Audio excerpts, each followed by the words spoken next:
Chapter 42 of The Princess Casamassima by Henry James. This LibriVox is in the public domain. He had no intention of going in the evening to Madeira Crescent, and that is why he asked his companion, before they separated, if he might not see her again after tea. The evenings were bitter to him now, and he feared them in advance. The darkness had become a haunted element. It had visions for him that passed even before his closed eyes, sharp doubts and fears and suspicions, suggestions of evil, revelations of suffering. He wanted company to light up his gloom, and this had driven him back to Millicent in a manner not altogether consistent with the respect which it was still his theory that he owed to his nobler part. He felt no longer free to drop in at the Crescent, and tried to persuade himself, in case his mistrust should be overdone, that his reasons were reasons of magnanimity. If Paul Muniment was seriously occupied with the Princess, if they had work in hand for which their most earnest attention was required, and Saturday was very likely to be the day they would take, they had spent so much of the previous Sunday together, it would be delicate on his part to stay away, to leave his friend a clear field. There was something inexpressibly representative to him in the way that friend had abruptly decided to re-enter the house, after pausing outside with its mistress at the moment he himself stood peering through the fog with the Prince. The movement repeated itself innumerable times to his moral perception, suggesting to him things that he couldn't bear to learn. Hyacinth was afraid of being jealous, even after he had become so, and to prove to himself that he was not, he had gone to see the Princess one evening in the middle of the week.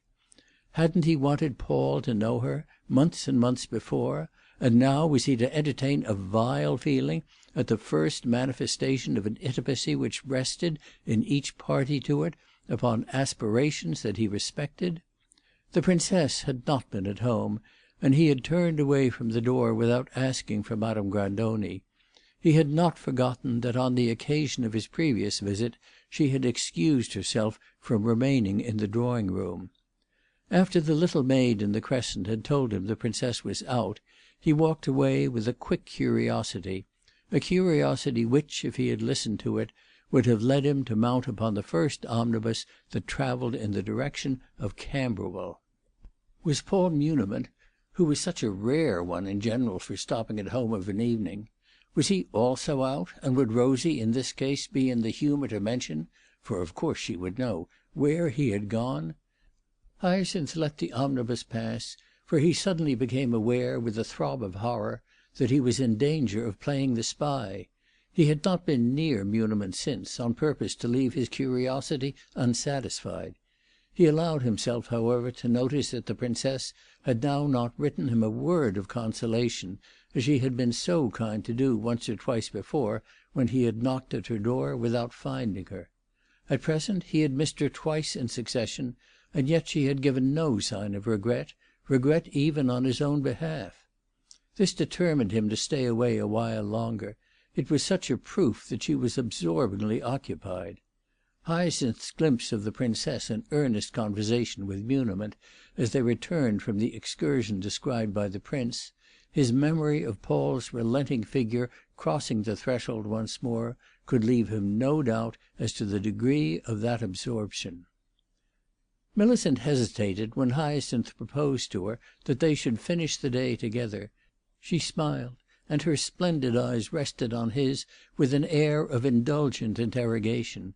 They seemed to ask whether it were worth her while, in face of his probable incredulity, to mention the real reason why she could not have the pleasure of acceding to his delightful suggestion. Since he would be sure to deride her explanation, would not some trumped-up excuse do as well, since he could knock that about without hurting her? I know not exactly in what sense Miss Henning decided, but she confessed at last that there was an odious obstacle to their meeting again later, a promise she had made to go and see a young lady, the forewoman of her department, who was kept indoors with a bad face, and nothing in life to help her pass the time. She was under a pledge to spend the evening with her, and it was not her way to disappoint an expectation. Hyacinth made no comment on this speech. He received it in silence, looking at the girl gloomily. "I know what's passing in your mind," Millicent suddenly broke out. "Why don't you say it at once, and give me a chance to contradict it? I oughtn't to care, but I do care." "Stop, stop! Don't let us fight." Hyacinth spoke in a tone of pleading weariness. She had never heard just that accent before. Millicent considered a moment. "I've a mind to play her false. She is a real lady, highly connected, and the best friend I have. I don't count men," the girl interpolated, smiling, "and there isn't one in the world I'd do such a thing for but you." "No, keep your promise. Don't play any one false," said Hyacinth. "Well, you are a gentleman," Miss Henning murmured, with a sweetness that her voice occasionally took. "Especially—" Hyacinth began, but he suddenly stopped. "Especially what? Something impudent, I'll engage. Especially as you don't believe me?" "Oh no! Don't let's fight," he repeated. "Fight, my darling! I'd fight for you," Miss Henning declared. Hyacinth offered himself, after tea, the choice between a visit to Lady Aurora and a pilgrimage to Lisson Grove. He was in a little doubt about the former experiment, having an idea that her ladyship's family might have returned to Belgrave Square. He reflected, however, that he could not recognise that as a reason for not going to see her. His relations with her were not clandestine, and she had given him the kindest general invitation. If her august progenitors were at home, she was probably at dinner with them. He would take that risk. He had taken it before, without disastrous results. He was determined not to spend the evening alone, and he would keep the Poupins as a more substantial alternative in case her ladyship should not be able to receive him. As soon as the great portal in Belgrave Square was drawn open before him, he perceived that the house was occupied and animated, if the latter term might properly be applied to a place which had hitherto given Hyacinth the impression of a magnificent mausoleum. It was pervaded by subdued light and tall domestics. Hyacinth found himself looking down a kind of colonnade of colossal footmen, an array more imposing even than the retinue of the Princess at Medley. His inquiry died away on his lips, and he stood there struggling with dumbness. It was manifest to him that some high festival was taking place, at which his presence could only be deeply irrelevant, and when a large official out of livery, bending over him for a voice that faltered, suggested, not unencouragingly, that it might be Lady Aurora he wished to see, he replied in a low, melancholy accent, "Yes, yes, but it can't be possible." The butler took no pains to controvert this proposition verbally. He merely turned round, with a majestic air of leading the way, and as at the same moment two of the footmen closed the wings of the door behind the visitor, Hyacinth judged that it was his cue to follow him. In this manner, after traversing a passage where, in the perfect silence of the servants, he heard the shorter click of his plebeian shoes upon a marble floor, he found himself ushered into a small apartment lighted by a veiled lamp, which, when he had been left there alone, without further remark on the part of his conductor, he recognised as the scene, only now more amply decorated, of one of his former interviews. Lady Aurora kept him waiting a few moments, and then fluttered in with an anxious, incoherent apology. The same transformation had taken place in her own appearance as in the aspect of her parental halls. She had on a light-coloured, crumpled-looking, faintly rustling dress. Her head was adorned with a kind of languid plume terminating in little pink tips, and in her hand she carried a pair of white gloves. All her repressed eagerness was in her face, and she smiled as if she wished to anticipate any scruples or embarrassments on the part of her visitor, frankly recognising the brilliancy of her attire and the startling implications it might convey. Hyacinth said to her that, no doubt, on perceiving her family had returned to town, he ought to have backed out. He knew that must make a difference in her life. But he had been marched in spite of himself, and now it was clear that he had interrupted her at dinner. She answered that no one who asked for her at any hour was ever turned away. She had managed to arrange that, and she was very happy in her success. She didn't usually dine, there were so many of them, and it took so long. Most of her friends couldn't come at visiting hours, and it wouldn't be right that she shouldn't ever receive them. On that occasion she had been dining, but it was all over; she was only sitting there because she was going to a party. Her parents were dining out, and she was just in the drawing-room with some of her sisters. When they were alone it wasn't so long, though it was rather long afterwards when they went up again. It wasn't time yet; the carriage wouldn't come for nearly half an hour. She hadn't been to an evening thing for months and months, but, didn't he know, one sometimes had to do it. Lady Aurora expressed the idea that one ought to be fair all round, and that one's duties were not all of the same species. Some of them would come up from time to time that were quite different from the others. Of course it wasn't just, unless one did all, and that was why she was in for something to-night. It was nothing of consequence, only the family meeting the family, as they might do of a Sunday, at one of their houses. It was there that papa and mamma were dining. Since they had given her that room for any hour she wanted, it was really tremendously convenient. She had determined to do a party now and then, like a respectable young woman, because it pleased them, though why it should, to see her at a place, was more than she could imagine. She supposed it was because it would perhaps keep some people, a little, from thinking she was mad and not safe to be at large, which was of course a sort of thing that people didn't like to have thought of their belongings. Lady Aurora explained and expatiated with a kind of nervous superabundance. She talked more continuously than Hyacinth had ever heard her do before, and the young man saw that she was not in her natural equilibrium. He thought it scarcely probable that she was excited by the simple prospect of again dipping into the great world she had forswore, and he presently perceived that he himself had an agitating effect upon her. Her senses were fine enough to make him feel that he revived certain associations and quickened certain wounds.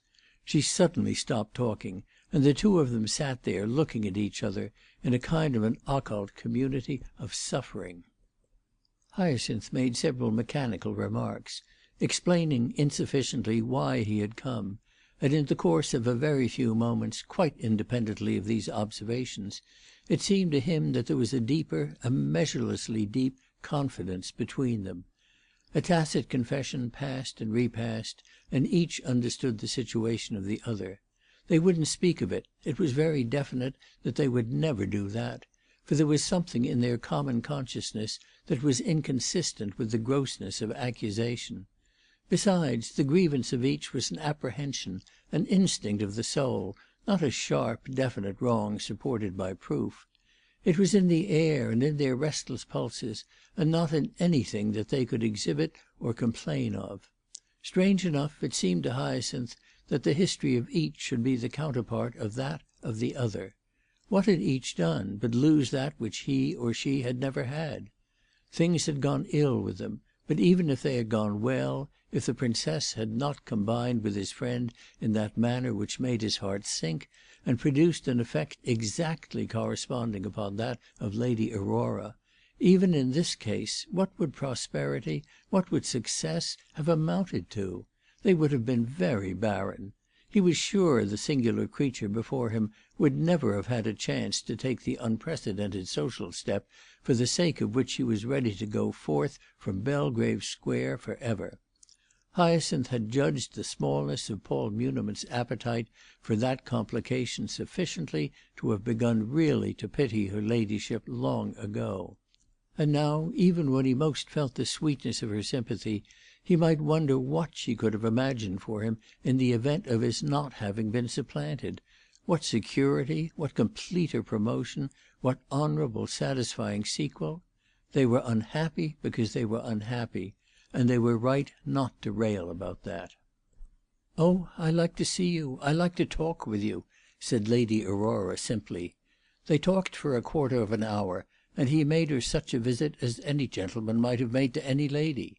They exchanged remarks about the lateness of the spring, about the Loan Exhibition at Burlington House, which Hyacinth had paid his shilling to see, about the question of opening the museums on Sunday, about the danger of too much coddling legislation on behalf of the working classes. He declared that it gave him great pleasure to see any sign of her amusing self. It was unnatural never to do that, and he hoped that now she had taken a turn she would keep it up. At this she looked down smiling at her frugal finery, and then she replied, "I dare say I shall begin to go to balls. Who knows?" "That's what our friends in Audley Court think, you know, that it's the worst mistake you can make not to drink deeply of the cup while you have it." "Oh, I'll do it then. I'll do it for them," Lady Aurora exclaimed. "I dare say that as regards all that I haven't listened to them enough." This was the only allusion that passed on the subject of the Muniments. Hyacinth got up. He had stayed long enough, as she was going out, and as he held out his hand to her she seemed to him a heroine. She would try to cultivate the pleasures of her class, if the brother and sister in Camberwell thought it right, try even to be a woman of fashion in order to console herself. Paul Muniment didn't care for her, but she was capable of considering that it might be her duty to regulate her life by the very advice that made an abyss between them. Hyacinth didn't believe in the success of this attempt. There passed before his imagination a picture of the poor lady coming home and pulling off her feathers for ever after an evening spent in watching the agitation of a ball-room from the outer edge of the circle, with a white, irresponsive face. "Let us eat and drink, for to-morrow we die," he said, laughing. "Oh, I don't mind dying." "I think I do," Hyacinth declared as he turned away. There had been no mention whatever of the Princess. It was early enough in the evening for him to risk a visit to Lisson Grove. He calculated that the Poupins would still be sitting up. When he reached their house he found this calculation justified. The brilliancy of the light in the window appeared to announce that Madame was holding a salon. He ascended to this apartment without delay. It was free to a visitor to open the house door himself, and, having knocked, obeyed the hostess's invitation to enter. Poupin and his wife were seated, with a third person, at a table in the middle of the room, round a staring kerosene lamp adorned with a globe of clear glass, of which the transparency was mitigated only by a circular pattern of bunches of grapes.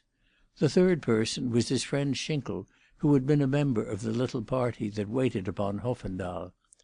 No one said anything as Hyacinth came in, but in their silence the three others got up, looking at him, as he thought, rather strangely. Chapter 42